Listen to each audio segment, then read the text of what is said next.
Hi everybody, I'm back to do my February wrap-up videos, plural. I decided because I'm going to be doing, I want to try to do about 10 books every month.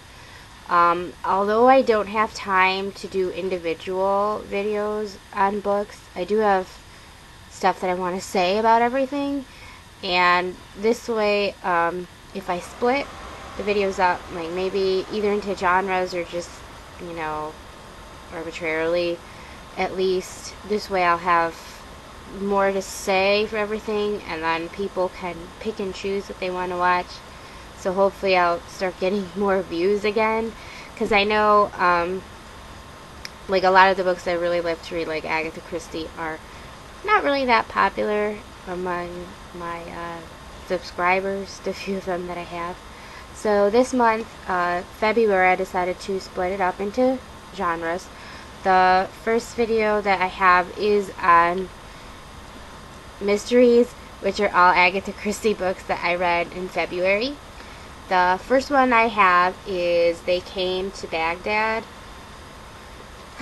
This is about a young woman, Victoria Jones, who is let go from her job in England, and she's looking for adventure, and she just randomly meets this guy on the street who says he's going to Baghdad for work, and she falls in love with him, and he seems like he's her perfect guy, so she's going to do whatever she can to go to Baghdad to be with him. While she's there, a man is murdered and dies in her hotel room, and she comes embroiled in this mystery. This is a spy novel that Agatha Christie had done some years before and earlier in her career, like, in the 1920s era. I was never really much of a fan of those. I preferred just her usual murder mysteries with no spy thriller or any crap. This one is a return to that, and I was not very fond of it because, for one, I feel like at this point in her career, this was post-war, 1950. I thought that she maybe had settled down from that. Obviously, I'm not a fan of any of those, including this one, and I can only give this a 2 out of 5, although it wasn't completely unenjoyable to read. This is just, I'm not a fan of that genre. Next book I have is The Underdog and Other Stories. This is a collection of short stories. I think all of them are featuring Poirot. There might be something else, but as far as I know, they're all Poirot. And these were actually stories that were published originally in magazines earlier in her career, like 1920s. And then later on, this was the first time they were published in book form. And because I've been reading her novels in chronological order, it's kind of weird to me at this point, like 1950s era, to suddenly go back and read earlier Poirot.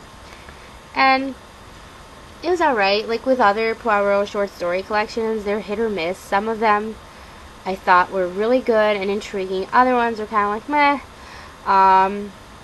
I do tend to prefer him in novel format, but there were a few that did stand out.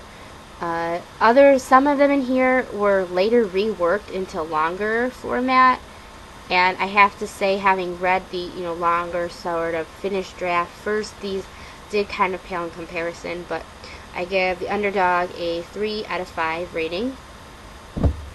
Next book I have is Mrs. McGinty's Dead.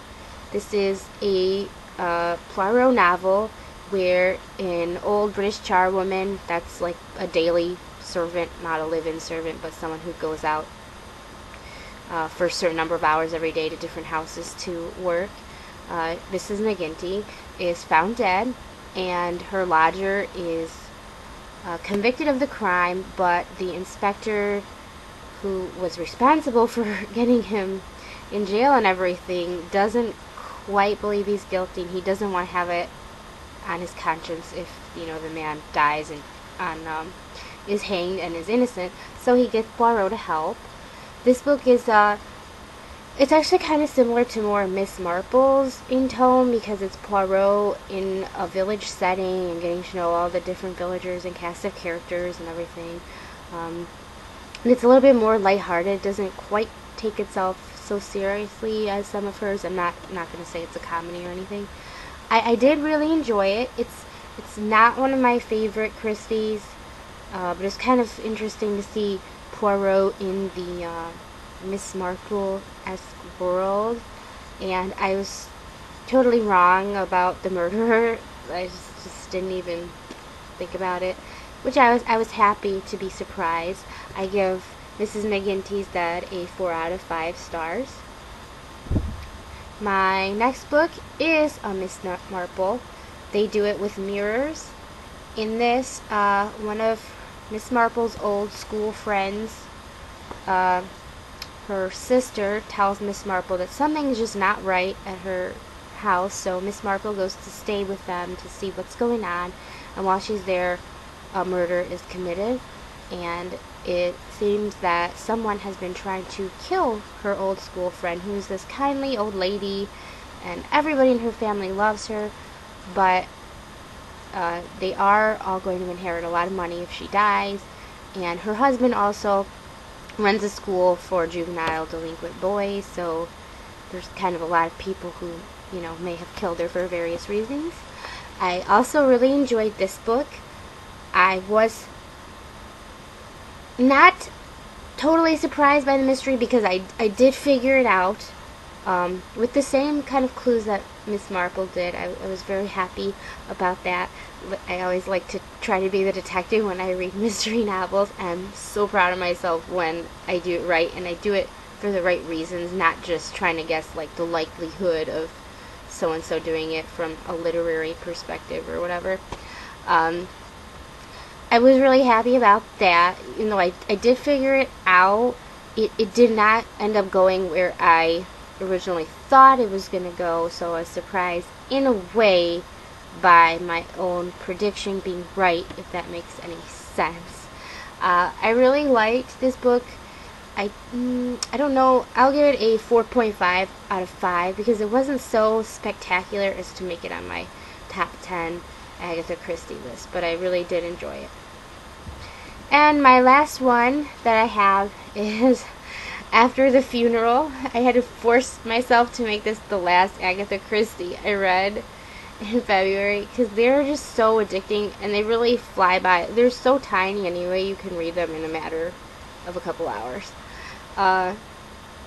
In this, before the story even takes place, like right at the beginning, it's already the funeral of this old rich guy, and while they're at the funeral, his estranged sister says, oh, well, he was murdered, wasn't he? And then she ends up dead, and apparently the two were connected, and she knew something, and Poirot has to figure it out.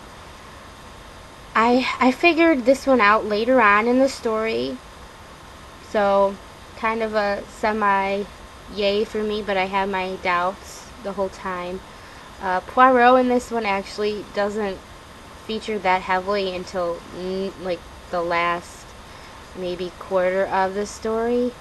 I did really enjoy it, but again, I don't know, it's not quite like they do with Mirrors. It's not one of those standouts like, oh my god, this is brilliant, even though it is really good. It's just kind of slightly below. I don't know exactly what it is that was lacking for these two, but they just didn't scream at me like, I'm your favorite.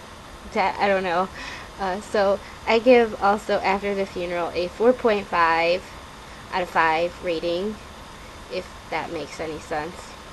That's it for my Agatha Christie's this month. I don't know how popular this video will be, but I'm gonna do possibly another 2 to divide my other books that I read. See you in my next video. Bye bye.